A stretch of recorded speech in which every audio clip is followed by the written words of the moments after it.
Mga kahuwan, panoorin ang video na ito upang alamin ang pinaka-latest na balita tungkol sa lagay ng panahon at bagyo update today. Itong habagat o southwest monsoon ay naapektuhan itong malaking bahagi ng Luzon. Itong ulan na dala nito ay hindi kasintindi ng ulan na ating inaasahan ngayong araw kumpara nitong mga nakarang araw kung saan na dito pa si Bagyong Quiapo. Si Bagyong ng dating si Quiapo ay kasalukuyan nasa Guangdong Province sa may south ng China. Kasalukuyan, ang layo nito sa atin ay more than 1,000 kilometers west-northwest ng extreme northern Luzon. Isa siyang tropical depression.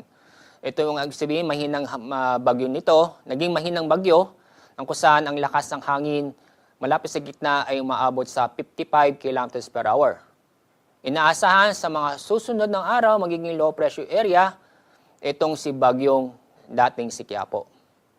Samantala, dito namang si southwest monsoon ay inaasahang hihina sa mga susunod ng araw.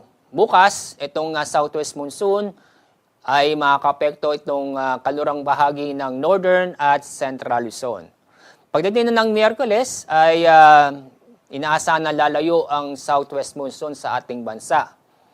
Easterlies ang inaasahang makakapekto halos buong bansa simula Miyerkules at inaasahan na magpapatuloy ng epekto nito sa Huwebes at sa Biyernes.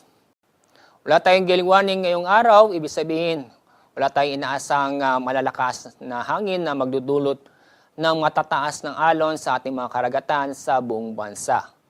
Pero paalala sa mga kababayan po natin papalaot sa ating mga karagatan, mag-ingat pa rin dahil sa mga thunderstorm na kung saan nabubuo sa bandang hapon o sa gabi.